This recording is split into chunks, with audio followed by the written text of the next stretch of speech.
Hi everyone, thank you so much for joining me as we went through the book Stargirl by Jerry Spinelli. If you enjoyed listening to this, you can look up the sequel called Love Stargirl, which is written in a bit of a diary format. So here we go with the final chapter of Stargirl, which is called More Than Stars. Since graduating, our class has had a reunion every 5 years, but I haven't gone yet. I stay in touch with Kevin. He never left Micah and has a family there now.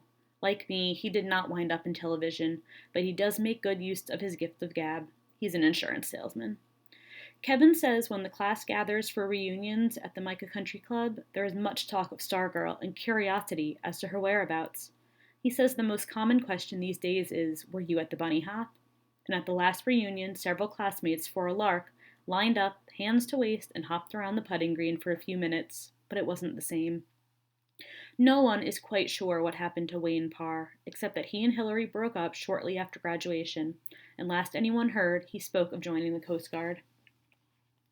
The high school has a new club called the Sunflowers. To join, you have to sign an agreement promising to do one nice thing per day for someone other than myself. Today's Electron Marching Band is probably the only one in Arizona with a ukulele.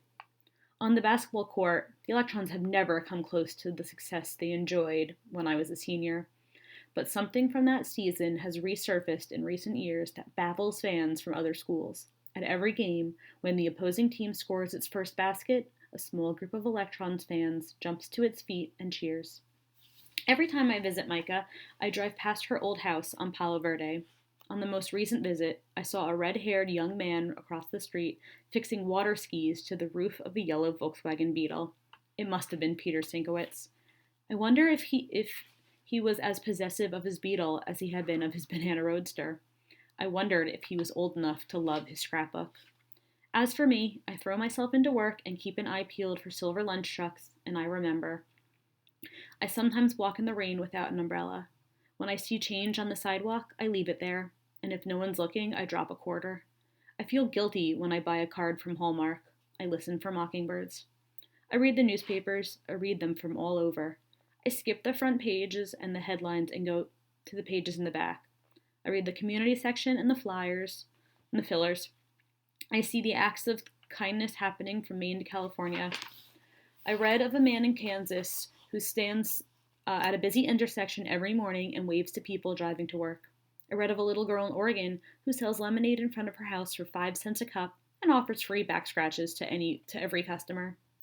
When I read about these things, I wonder, is she there? I wonder what she calls herself now. I wonder if she's lost her freckles. I wonder if I'll ever get another chance. I wonder, but I don't despair. Though I have no family of my own, I do not feel alone. I know that I am being watched.